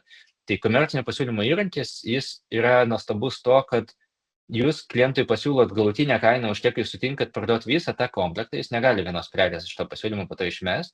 Tačiau jeigu jam tinka, jis gali pirkimo procesą užbaigti su visų to pasiūlymu ir padaryti leasingą, prisidėti galbūt papildomą garantiją, kurią jūs jam pasiūlėt už kažkokią spec kainą ir taip toliau. Tai reiškia, kad jūs pasiūlymą išsiųsdami, klientas gauna e-mailą su nuoroda, su PDF-u, jam užtenka tik paspausti vieną mygtuką ir jis tą pasiūlymą gali pilnai užbaigti visą pirkimą vėl elektroniniai parduotuviai, jam net nereikės rašyti jums žinutės, kurią jūs po to turėsite dar raktiniu būdu kažkaip apdoroti. Tai reiškia, jis nerašys jums laiškų, kad tinka siųsti sąskaitą. Tai tinka, tai apmoka. Analogiškai gali būti su kainodara, kad, tarkim, turim kažkokius lojalius klientus arba kirpyklos dažnai turi tas prekes, kur tik profesionalai gali pirkti. Tad vartotojas prisijungęs, jis gali matyti kitokią kainodarą. Tai gali būti procentiškai apskaičiuota arba kainyno lygyje. Tai gali būti, tarkim, jeigu tai yra didmena, tai gali būti visiškai individuali kaina, kur kažkokiai konkrečiai kategorijai yra nuolaida taikoma arba kažkokiai konkrečiai prekiai, nes jūs turite kažkokią sutartinį įsipareigojimą, nes tiesiog tos prekės perka labai daug. Tad tokius dalykus irgi galima labai suvaldyti gerai. O dinaminis remarketingas leidžia jums pasiekti tos vartotojus, kurie buvo jūsų puslapyje, tačiau nenupirko. Tad mes žinom, kad jis žiūrėjo prekę A, B, C, mes galim su tom prekiam jį po to persekioti, tol, kol jis nenupirks. O kai jis nupirko tas prekes, tarkime, nupirko gartraukį, bet mes žinom, kad kai žmonės perka gartraukį, dažniausiai jiems reikia kaitintis arba atvirkščiai. Tad kai nuperka vienos kategorijos prekes, mes galim pradėti persekioti su kitos kategorijos arba prekiam, arba su konkrečia netgi kategorija. Tad tai yra toks labai geras įrankis, kaip galima persekioti žmonės ir tikrai tai esat pastebėję, kad apsilankot vienam kitam puslapį ir po to tą reklamą jūs pradeda persekioti ir per Delfį, ir per Facebooką, visur kitur, tarsi jie iš kažkur žino. Ir dar vienas irgi labai fainas dalykas, tai visi suaugę dažnai mėgsta kažką tokio pažaisti, ypač kas užtrunka 1 sekundę arba minutę. Tai ta vadinama žaidimifikacija arba gamification yra labai įtraukiantis žmonės dalykas. Labai didelė dalis sutinka dalyvauti žaidime. Tam, kad dalyvauti žaidime, dažnai dar reikia uždėti varnelę, kad sutinku dalyvauti ir naujienlaiškio siuntime. Ir pusė tų, kurie žaidžia, jie palieka jums savo elektroninio pašto adresą. Apie tai irgi šiek tiek platesnis yra webinaras. O nauda iš to yra tokia, kad renkat e-mailus, kurias galite vėliau oficialiai siūsti jiems naujienlaiškius. Naujienlaiškiai turi vieną didžiausią konversijų lyginant su visais kanalais, kuriais galite naudotis, ir jie yra praktiškai pigiausia priemonė, kaip pasiekti savo auditoriją. O kitas dalykas, kad galite pralošti ir kažkokią nuolaidų kuponą, kur, tarkime, tiesiog visiems dalinat tą patį 5 € nuolaidos kuponą, bet už tai jie jums palieka savo pašto adresą. Ir tokie dalykai labai lengvai dėdžiami ir tikrai turi labai didelį pasitenkinimą. Jo, aš dar apie gamifikaciją, dar aš labai daug, nedaug, gal kokias 4-5 webinarus žiūrėjau apie gamifikaciją kaip gamification, bet tenais principas buvo, kad reiškia žmonių įgimtų savybių panaudojimas tam, kad padidinti savo pardavimus. Tai žmonės ne tai, kad mėgsta žaisti žaidimus, žmonės tiesiog, net Katė, grubiai tariant, 20 metų pragyvendavo, iki paskutinės dienos ir ne vis tiek žaisdavo. Tai žmonės žaidžia tam, kad gyventi. Tai reiškia, kai tai jungia programinį kažkokią žaidimą, su kompiuteriu ar su telefonu ir žaidžia. Bet tai yra paprastai, pavyzdžiui, banką nueinam, kartelės, sidabrinės, auksinės, ten kažkokias platinum. Tai yra ta pati gamifikacija, reiškia, nori kuo toliau, tai reiškia, toliau yra visur, pavyzdžiui, bendrai reitingai.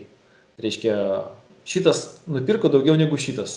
Tai jau reiškia, aš noriu būti aukščiau. Tai gaunasi žmonės deda kažkokius papildomus įgūdžius. Arba, pavyzdžiui, jūsų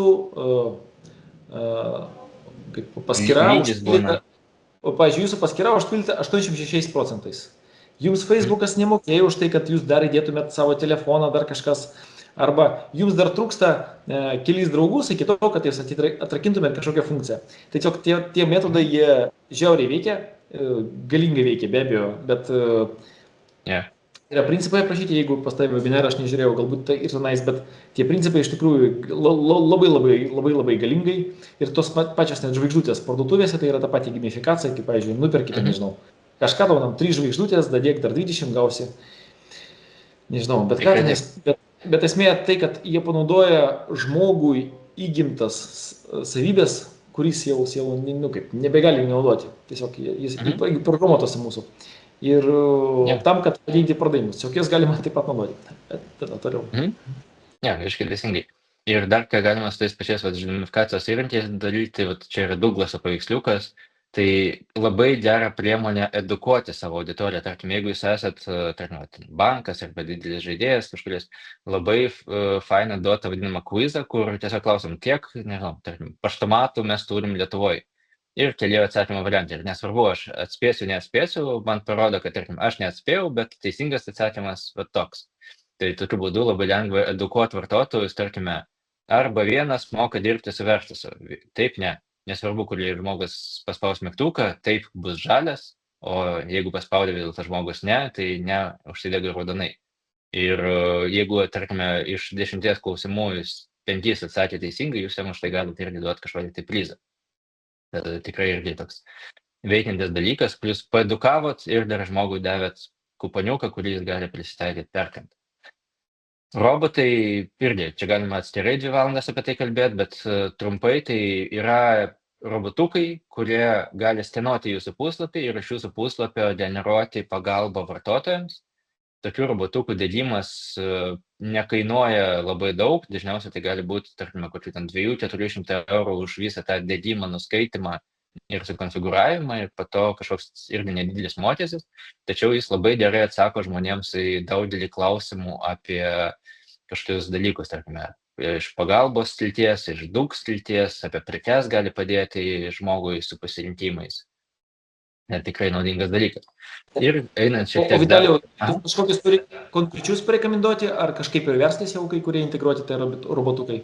Savų neturim, galiu rekomenduoti tiesiog kelis partnerius, kurie to užsiminėja. Mes dabar savo perdalinėsim visą šitokį įrankį, kur dabar turim, tarkim, čia yra mūsų paveiksliukas konkrečiai, kaip dabar veikia mūsų sistema, bet darysim dar gilesnį, išsamesnį visą tą dirbtinio intelekto pagalbos visą skiltį. Tai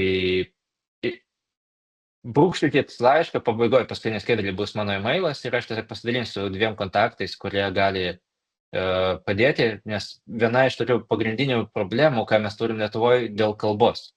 Didžioji dalis tų įrankių, kurie tinka anglų kalbai, jie netinka lietuvių kalbai. Ir būtent yra 2 lietuviški žaidėjai, kurie su Lietuvos kalba būtent išsprendžia taip, kad tas dirbtinio intelekto robotukas jis tvarkingai kalbėtų su žmonėm. Tai vienas iš tokių turbūt esminių dalykų, kad būtent tvarkinga lietuvių kalba būtų, nes angliški įrankiai nešneka į lietuvių kalbą. Mes patys rašėme, naudojam skirtingus metodus, daug kas valgėm, bet esmė tokia, kad paieškai jie labai super padeda, nes jie sinonimus supranta, ką niekada nesupras duomenų bazę, arba ką su duomenų bazė, ir net jeigu būna mintis, kur jau duomenų bazė niekaptų, nes sinonimus gali sudėti, bet mintį tu vis tiek nesudėsi. Tai jie gali suprasti mintį ir atsakyti iš konteksto. Ir dar, be abejo, mes kalbas gerinam ir kai darėm analizės, Tai, pavyzdžiui, kai tikėtas, pavyzdžiui, žmogus uždavė klausimą ir kažkada jam atsakė žmogus iš konsultavimo skyriaus. Tai būna ten 20 minučių, 2 valandas, 4. Tai kartais pastebėjom, kad robotukas atsako greičiau negu žmogus, ne tai, kad robotukas atsako po kelių sekundžių, po pusės minutės.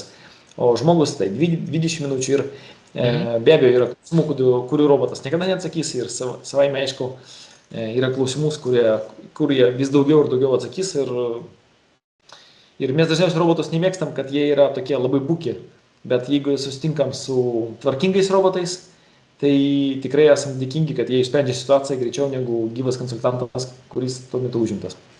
Jo, čia teisingai pastebėjau, būti, bet mes nemėgstam bukų robotukų, o tiesiog bukų robotuką padaryti užtenka dienos programuotojui, o protinga 5 mėnesius. Dėl to yra rinkoje bukas robotukas už 10 eurų, o protingas robotukas už 200 eurų per mėnesį. Ir visai kitoks yra rezultatas, ką tas robotukas padaro, kaip bendrauja ir taip toliau. Tai vėlgi robotukas nebūtinai turi spręsti visą absoliučiai dalyką, jis gali bendrauti su žmogum ir jeigu žmogus pasako kažką, jis gali pasiūlyti pabendrauti jau tiesiogiai su vadybininku. Tai irgi visai geras variantas, kai iš pradžių robotukas bando išspręsti kažkokį klausimą, jeigu nepavyksta, tada jau sujungti su žmogum. Ir kalbant apie dirbtinį intelektą, tai čia irgi paveiksliukas iš mūsų sistemos, kaip tarkime, mes turim prekes, bet neturim prekio aprašymo. Prekio aprašymas reikalingas, kaip minėjau, Google'ui, kad galėtų būti SEO paskui iš jo vykdoma ir galų gale žmogus turėtų ką paskaityti. Tai galima generuoti turinį iš tam tikrų bent jau pavadinimo ir kelių atributų, jau galima sugeneruoti kažkokį tai aprašymą, kuris galėtų būti šiuo atveju, tarkime, prie televizoriaus. Ir prieš tai kalbant, kalbėjau apie rinkas, kad į Latviją, Estiją tikrai apsimoka eiti ir ten prekiauti. Galų gale galima plėstis nebūtinai netgi su Latvija, Estija kaip patiems, nes tai vis tiek reikalaus jūsų ir atrašyti kartais e-mailą ir skambutį galbūt. Tai yra keli variantai, kaip išspręsti plėtrą į užsienį. Tai prieš 3 mėnesius mes padarėm tokį įrankį, kuris moka versti iš vienos kalbos į kitą automatizuotai, be abejo su OpenAI, čia GPT variklis.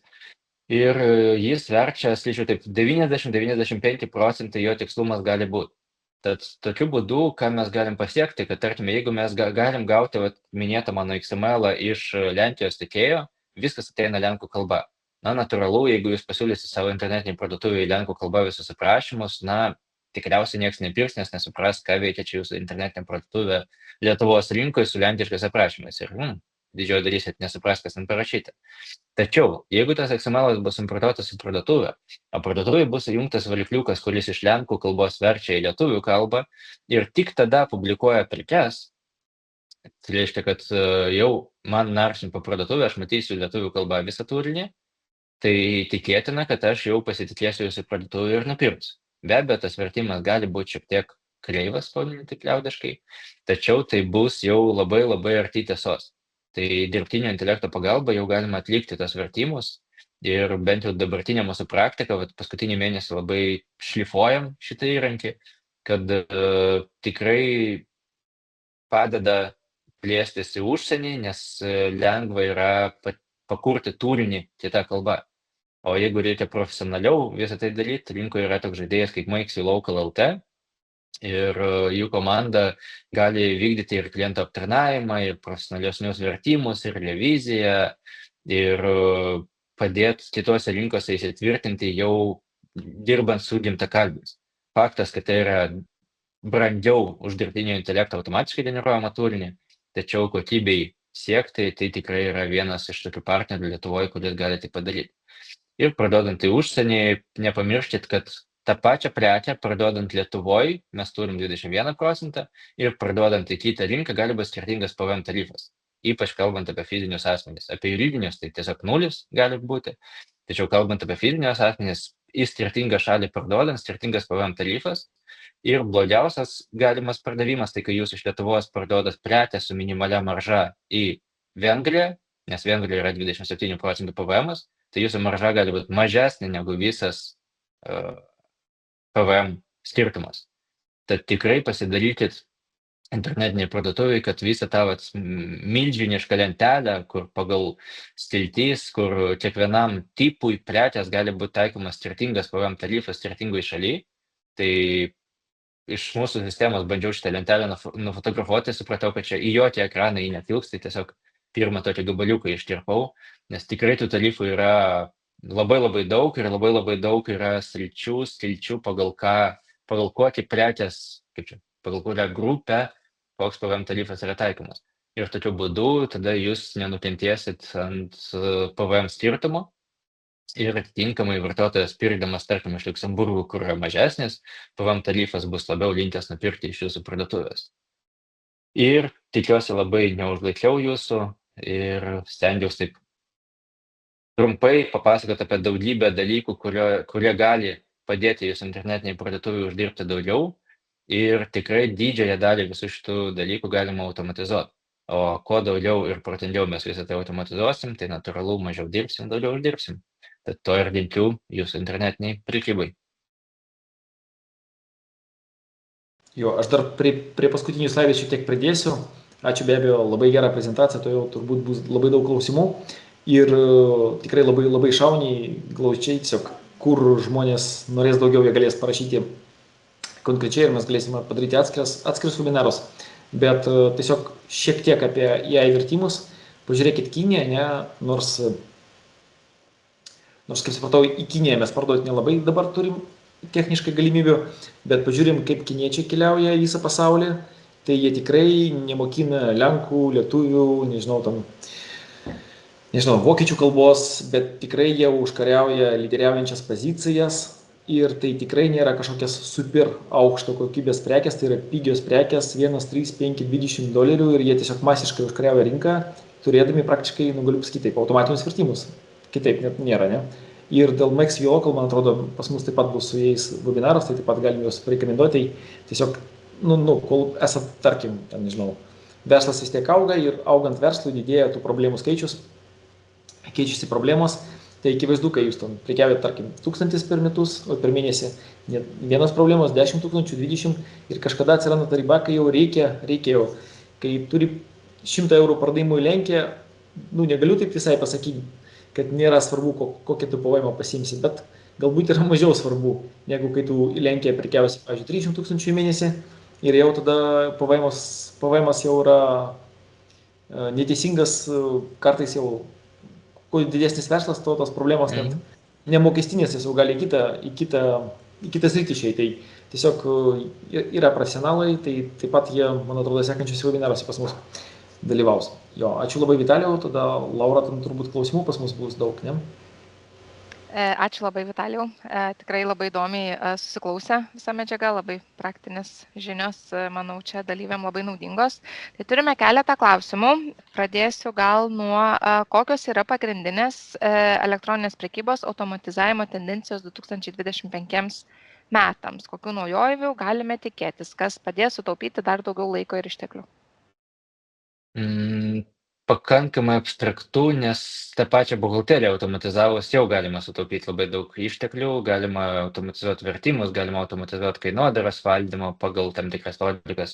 Tai šiek tiek man sunku visada atsakyti abstrakčius klausimus, bet iš principo faktas, kad kuo daugiau jūs automatizuosit, tuo daugiau jūs sutaupysit pinigų, bet kiekviena automatizacija ji turi būti atlikta labai kruopščiai, atsargiai ir nepersitinant, nes automatizacija gali ne tik sutaupyti pinigų, bet ir privelti daug nesklandumų ir problemų.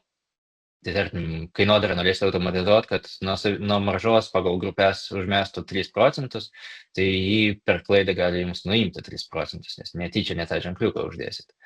Tai labiau taip sakyčiau, kad vartotojo patirtis, kuo toliau, to įgauna didesnį svorį.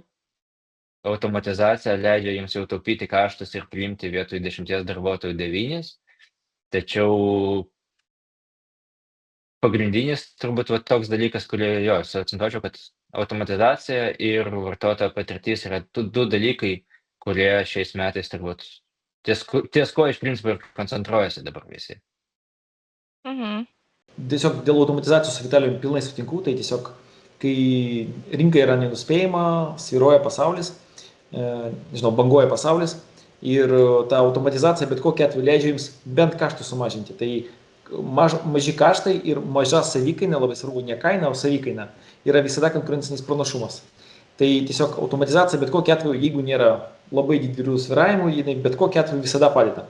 Kaip kažkur seminarai girdėjau, investuok į pinigų uždirbimą, investuok į save. Tai tiesiog kuo efektyviau tu pinigus uždirbi ir nepamirškit, kad statistiškai Europoje, ir labai įdomu seminarą girdėjau, kad žmogus per metus pagamina vis mažiau. Tai reiškia, mes gaminame vis mažiau. Jeigu pažiūrėti, kiek žmogus gamindavo prieš 10 metų, tai dabar žmogus fiziškai pagamina mažiau. Atrodo, kad turėtume judėti, gerėti ir taip toliau, bet dėja dėl skirtingų ekonominių rodiklių taip yra. Ir automatizavimas todėl jis yra ypatingai dar svarbesnis, nes ChatGPT kodėl yra, tarkim, aš turėjau 4 vertėjus, o ChatGPT man leidžia turėti jų rytoj 20, po to vėl vieną. Ir tiesiog technologijos leidžia padėti. O jeigu žiūrėti taip konkrečiai, kokie trendai, tai tiesiog kuo didesnis verslininkas, jis to daugiau tu žiūri tos trendus pasaulyje. Vyksta pasaulio trendai, galbūt ne mūsų įtakoja rytoj tam, kad Trumpas pasirinko, kas bus rytoj su verslu. Niekas nežino, kas bus. Tie žmonės mato 20 žingsnių į priekį, mes matom 2-3.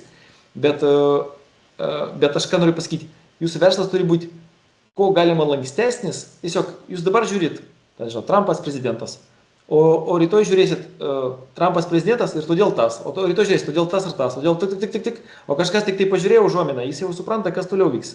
Ir aš ką noriu tik tai pasakyti, kad viskam jūs pasiruošti negalit, bet jums reikia kaip kurti ir tai yra tokia šiuolaikinė verslininko taisyklė yra sukurk nežinau ką, parduok nežinau kam, kokiais priemonės dar nežinome, bet iš to padaryk verslą.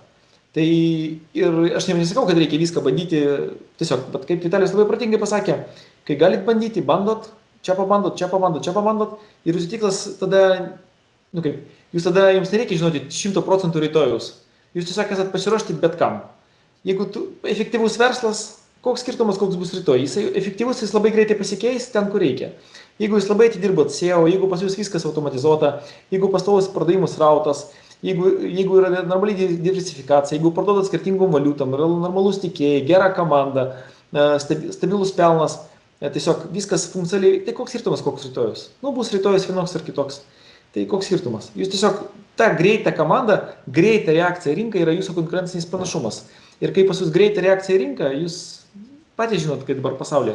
Visi žinom, kad 25 metais bus linksma. tai tiesiog ir nuspėti tai, ir kas nuspės, tas žinos, kažkas žino. Henry Fordis pasakė labai gražiai, norit atspėti rytoj, sukurkit jį. Tai, jo, sekantis klausimas. Jo, ačiū Filipai. Sekantis klausimas, ar yra įrankių, kurie padėtų automatizuoti kainų keitimą ir nuolaidų taikymą skirtingoms elektroninės prekybos platformoms? Yra, skaidriai buvau tik tai vieną pateikęs Pricing, tai tikslas to įrankio yra, kad jūs galite automatizuotai, ir vėlgi per API, XML, technologiškai jūs galite automatizuotai įkelti į tą įrankį savo kainodaras. Tame įrankyje galite įkelti norimus stebėti savo konkurentus. Įrankis stebės jūsų kainas, jų kainas, gali daryti jums korekcijas siūlomas. Tada galima stebėti, kad tarkime tą korekciją, tai tarkime jūs parduodat prekę už 30, jūsų savikaina 25, bet pasakot įrankiui, kad marža neturi būti mažesnė negu tarkim 3 eurai. Tai įrankis atgal grąžina kainas, kuriomis reikia parduoti, ir elektroninė parduotuvė iš tos sistemos importuoja kainas tada į save ir jau tom kainom prekiauja. Tai čia papasakau iš esmės tokį vieną iš mūsų klientų, kur iš buhalterinės sistemos ateina duomenų failas su kainodara, ką kainuoja ir už kiek norima parduoti. Tada mes atiduodam visas kainas į tą įrankį, iš įrankio tinkamai gaunam atgal kainas, kuriomis mums elektroninė parduotuvė reikia prekiauti. Ir tam kainam stengiamės parduoti prekes. Tai gaunasi, kad klientas net nevaldo kainų kaip tokių, jas valdomas automatizuotai, tiesiog nustatomas minimalios kažkokios ribos, ties ko jau nebegalima nusileisti, nes jeigu konkurentas irgi turi įrankį, tai tada du įrankiai tarpusavėje susipeš.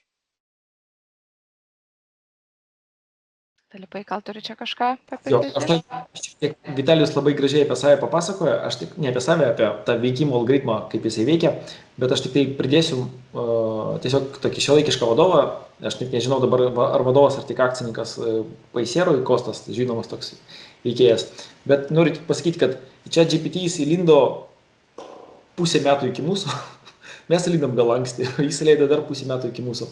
Ir noriu pasakyti, visus klausimus turi atsakymus. Jūs dabar klausėt dėl nuolaidų, kaip įveikia, kaip padaryti. Tiesiog noriu pasakyti, kad tas klausimas turi būti grinai kuo geriau išdiskutuotas. Ir aš kodėl tą Kostą pavyzdį pateikiau. Atrodo, koks vadovas žino, kokios korespondencijos sąskaitos jūsų įmonėje. Turėjau interviu, kada su Kostu sako, tai ką, tu ateini vieną kartą paskaitai tos sąskaitos, pasakai buhalteriui ten ir viskas. Aš taip, kaip taip gali būti, įsivaizduoju, net pasakė, kad atlyginimą galima paskaičiuoti, sako, žinau, kad jeigu buhalteris susirgs, pats nueisiu, tai kad 200 atlyginimų paskaičiuosiu ir viskas. Man tai atrodo kažkaip kosmosas, ne, kaip čia vadovui reikia žinoti, kaip paskaičiuoti atlyginimą, man iš vis čia, kaip čia ne, aš tik tai, kam tai pasakoju, tam, kad apie nuolaidas jūs taip pat turit, kaip žinoti, turit savo kažkokią struktūrą, filosofiją ir labai gerai, kad jeigu Vitalijus papasakoja, kad tai viskas jau realizuota, tik reikia jums kaip filosofija arba strategija arba politika tų kainų nuolaidų derinimo sugalvoti, bet jeigu jau yra automatizuotas procesas, be abejo, jį lengviau naudoti, jums tik reikia galvoti, kokia strategija tai kainai, antkainių taikymų yra, arba nuolaidų taikymų yra pati efektyviausia tiesiog. Bet labai fainai, aš nežinau, kad viskas jau taip realizuota. Vitalijau. Galima, ir didėjai tą turi irgi. Kaip vartotojai, tai iš tikrųjų, kaip vartotojas mes labai daug ko nematom ir, tarkime, kadangi kūrėm tas internetinės parduotuvės, per mėnesį ten 10 naujų paleidžiam į gyvenimą, tai labai dažnas klausimas, noriu tokios parduotuvės kaip pigų, noriu tokio tinklalapio kaip Autoplius. Tai visi mato tą vadinamą vartotojo dalį ir tą tik tai paveiksliuką, ką mato vartotojas, bet nieks nemato niekada, kas yra užnugaryje.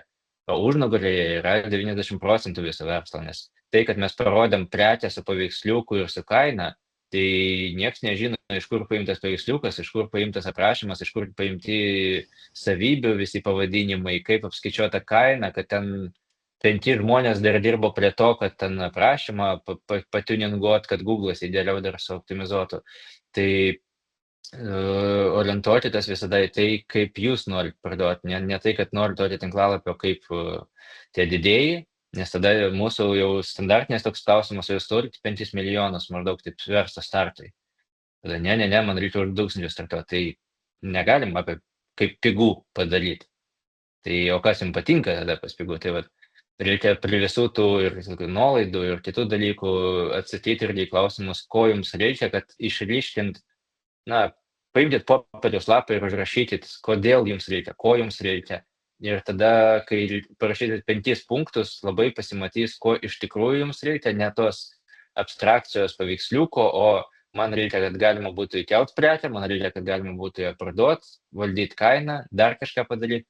Ir tie funkciniai reikalavimai tam jūsų objektui, ką jūs norit nupirkti, pagaminti, tada jie labai apibrėžia gerai, ką iš tikrųjų turi jums pagaminti tas tiekėjas paslaugos. Ačiū labai. Sekantis klausimas. Kokių analitikos priemonių integracija būtų naudinga suprasti pirkėjų elgseną, optimizuoti pardavimus? Žiūrint, ką naudojat ir kiek tų lankytojų pas jūs, nes turbūt pradžiai tai elementariai Google Analytics'as ir Hotjaras, tai čia yra tokiam bendrom tendencijom, o giliau reikėtų labai tada gilintis jau į patį verslą ir ką nori matuoti ir kodėl nori matuoti, nes irgi dažnai klientai nori matuoti kažkokią rodiklį, o paklausi, kas iš to, tarkim, dabar jūs turi 20% to rodiklio. Reikia 25. Ką jums tai duos? Paderinat, valio, sukišot 3000 eurų, paderinat rodiklį, dabar 25 vietoj 20. Kas iš to toliau? Kaip tai atsiliepia kultūrai, paderinimui, per kurią prizmę jūs gavot naudos iš tų 5%. Kiek dabar verti tie 5%? Ir dažnai būna, kad nėra to atsakymo, kad noriu matuoti tą rodiklį, pamatavom, žinom, 20. Kas iš to? kas toliau? Norėsim daryti 25 ir labai gerai hipotetiškai savo pačiam atsakyti, kad noriu matuoti tą, tarkime, gavau X ir man reikia X plus 2. Kas tada bus? Tarkime, aš išmokau pamatuoti, išmokau sužinoti, koks tas skaičius, išmokau pridėti 2 kaip savo svajonę, pasiekiau tą svajonę X plus 2, kas toliau, kas toliau iš to turi vykti. Ir dažniausiai 99% atveju aš negirdžiu atsakymo, kas bus tada, kai šitas bus pasiekta, arba kokia iš to iš vis prasmė pasiekti tą rodiklį. Tai labai svarbu savo pačiam atsakyti iš pradžių, kodėl to reikia ir kas iš to toliau. Jo, dar norėjau pasakyti, kad aš tavo prezentacijos, Vitalijau, dar pats savo užsirašiau atskirą čatą, sukūriau komandoje, kad kai kurios screenshotus, tai ačiū už tai.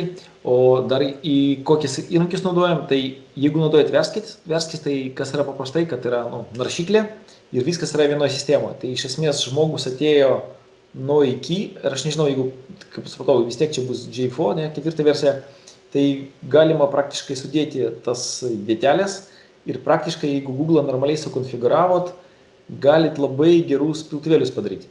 Google'as turi šiek tiek tokią labai negerą, nežinau apie 4, bet mes labai jis turi negerą savybę agreguoti duomenys. Atrodo, kaip ir ne taip svarbu, bet kai pažiūrėt, pavyzdžiui, duomenys atgal, duomenys yra susumuoti ir nebegalima atsekti tikslaus vartotojai. Tai mes tam tikslui naudojam, pavyzdžiui, amplitudę arba mixpanel, bet tai yra tokios tikrai profesionalesnės analitikos.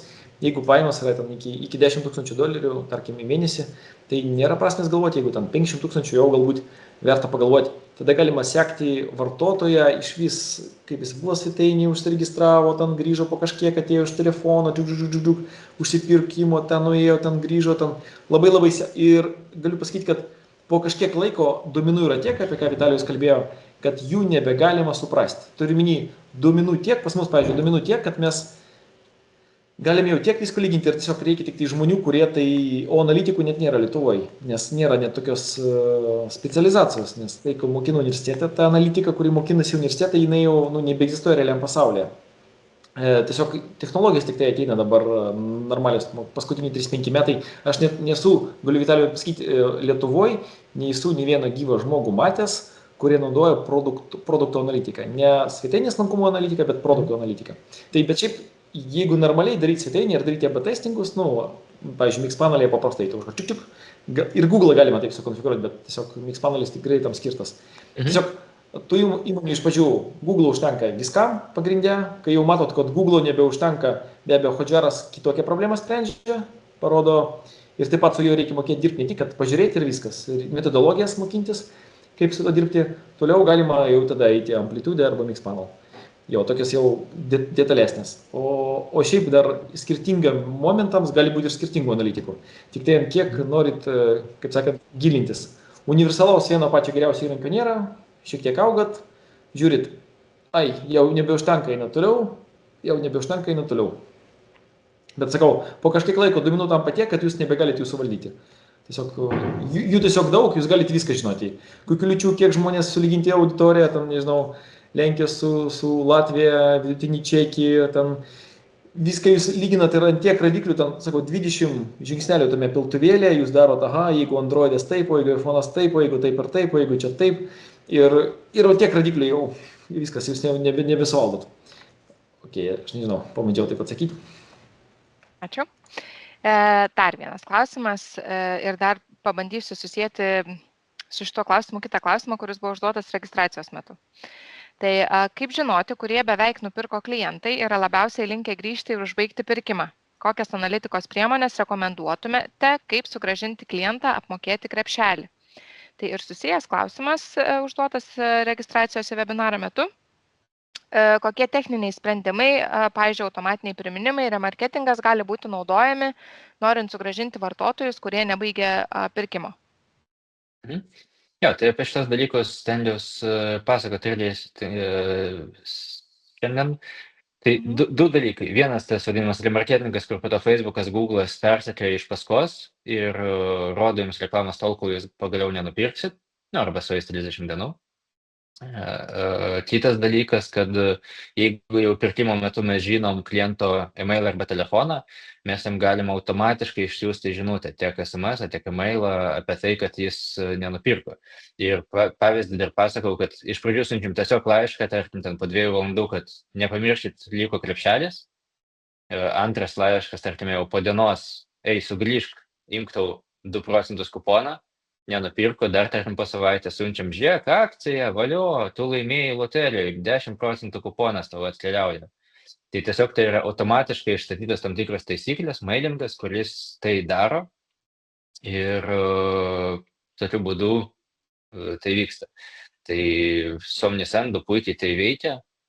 Ten buvo įdėjęs QR-kodą, kur galima Omnisendu užsiregistruoti ir galėsim suteikti Donaldo kuponą, beje, dar nepaminėjau. Tai jeigu reikės ir galim sukurti paskyrą, padėti susiadministruoti, teikiam ir daugiau tų paslaugų, ne tik parduotuvę pačią duodam, bet ir aplink tą parduotuvę labai daug visų paslaugų, konsultavimas, SEO ir taip toliau irgi savo klientam tokius dalykus darom. Tai žinių, kaip ką padaryti ir pasiekti tikrai yra, bet be abejo svarbu yra, kad būtų noras augti visada pas prekybininką. Dar vieną klausimą turime. Ar būtų naudinga parduoti stovyklavietės paslaugas per elektroninę parduotuvę? Ar turite tokių pavyzdžių? Pavyzdžių turim, nors mano įsitikinimu aš paimčiau Tickets.lt, padaryčiau ten renginio aprašymą, tai yra stovyklos aprašymą ir tiesiog per Tickets.lt kaip renginį pardavinėčiau, kaip mes perkam koncerto bilietus, taip parduočiau ir stovyklavietės paslaugą, nes tai yra iš principo toks vienkartinis pardavimas, kurį išreklamuot būtų sunkiau, o per Paysera Tickets tikrai galima ir papildomų naudų gauti, kad dar netyčia kas nors pamatys ir užregistruos savaime. Tai ir pinigų rinkimas paprastesnis ir lengvesnis visas procesas. Praktikoje turim ir valgyklų mokyklos, kurios per mūsų pietus vaikams pardavinėja, kur tėvai iš anksto užsiperka, kurią dieną vaikas ką valgės. Turim ir stovyklaviečių, ir masažų. Galima tai daryti, tačiau dviprasmiškai gal sakysiu. Galima daryti yra ir tame prasmės, kad sistema visus duomenis turi. Yra ir štytės Paysera, nes tai būtų N kartų lengvesnis procesas jums kaip prekybininkui. Tai ir vienaip ir kitaip galima, jeigu tiesiog man pasakytų, kad stovyklą parduok 100 bilietų šiai vasarai, tai vienkartinį projektą aš padaryčiau per Tickets Paysera, jeigu tai būtų stovyklos, kurios rengiamos kas mėnesį ir nuolatos ir man reikia komunikacijos ir kad tie visi apleisti krepšeliai veiktų ir taip toliau, tada jau daryčiau taip per parduotuvę. Tai vienkartinių dalykų nespręsčiau su elektroninė parduotuvė, o spręsčiau su bilietų pardavimu. Jeigu stovyklą, tai vienareikšmiškai reikalinga svetainė, kurį parduoda, o Paysera Tickets tai yra toks kaip trafikas į svetainę arba alternatyvus pardavimo kanalas. Bet tiesiog akivaizdu, kad ten yra trafikas ir tenais parsiduoti daug lengviau, galbūt net per keletą platformų, jeigu tai leidžia teisiškai, bet centrinėje aš vis tiek visada daryčiau puslapį tam, kad galbūt jeigu tai vienkartinė stovykla ir taip toliau, bet vis tiek žmonės, kai galvoja apie verslus, dažniausiai nori kažką ilgesnio, tai kažkokia svetainė vis tiek būtina, jeigu daryti pardavimų svetainį, tai vis tai yra pigiau negu daryti platformose, o platformos, turimini platformos, tarkim, tenais Paysera Tickets arba jų konkurentai Ticketa ar dar kažkas, nežinau, jeigu leidžia tokios reikės.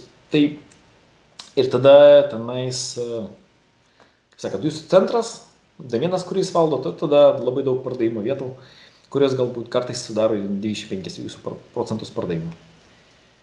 Jo, Ar galite parekomenduoti centralizuotų valdymo sistemų valdyti įvairioms prekybos platformoms, tai Amazon, Etsy, eBay ir kitas smulkesnės, pavyzdžiui? Aš nežinau, kas reiškia valdyti, nes tas yra tas begalinis klausimas, ką valdyti jos. Jeigu valdyti prekes, tai galima ir iš Verskis, ir iš B1.lt tiesiog vienoje vietoje vienam sandėlį laikot prekes ir jos tiesiog per visur stebimus. Jeigu valdyti pardavimus, tai taip pat pardavimai krenta į B1. Jeigu, pavyzdžiui, ten valdyti kokias nors kainas, tai tarkim, arba suprasti, ką daro konkurentai, tai ten labai daug valdymo įrankių. Vien Amazonė, aš tikrai nesu ekspertas, bet tenais vidų yra tiek analitikos įrankių, kad su jais konkuruoti yra tiesiog neįmanoma. ir techniškai, ir iš logikos pusės. Tai tiesiog, jeigu kur laikyti prekes ir valdyti, tai iš tos pusės tai taip. Jeigu galbūt ten kokios sandėlio programos atskiros, kažkokios labai ten, nežinau, prekių judėjimo, ten čia yra labai daug segmentų. Būtų, jeigu šiek tiek platesnis klausimas, galėčiau šiek tiek plačiau pakomentuoti. Mhm. Jo, labai prie tokių klausimų labai būtų smagu žinoti didesnį, tą kaip Filipas pasako, ką reiškia valdyti. Tarkim, turiu problemą tokią, man reikia to. Tada yra aiškus kažkokie funkciniai dalykai, nes taip yra, tarkim, kaip pavyzdys, Leanworks, viena iš programų, kur iš vienos vietos galima valdyti daugumą tų prekybviečių. Yra tiesiog, jeigu Google suvest Marketplace Management Software, tai tikrai bus labai daug ir mokamų ir nemokamų rezultatų. O liečia kas B1, tai tikrai yra labai gerai irgi tiek tarp prekybviečių, tiek ten Amazon, eBay, daugelis tų dalykų irgi yra automatizuota, tai tikrai šitoje vietoje, sakyčiau, Lietuvoje tikriausiai, manau, kad net nesuklysiu pasakęs, kad B1 šitoje vietoje turi daugiausiai integracijų su prekybvietėm, kur gali eksportuoti importo duomenys ir tikrai daug geros praktikos girdėjom iš šono. Integracijų tikrai turim daugiausiai ir tikrai patį plačiausią API. Tai tiesiog integracijoms tikrai esam draugiškesni ir jų tikrai turim daugiausiai. Jo ir labai, kaip sakant, žiūrim, draugaujam su tais, kuriems reikalingos integracijos. Tai ačiū labai, Vitalijau, ačiū labai, Filip. Klausimų būtų tiek. Dėkoja ir dalyviai, sako, kad buvo labai įdomu.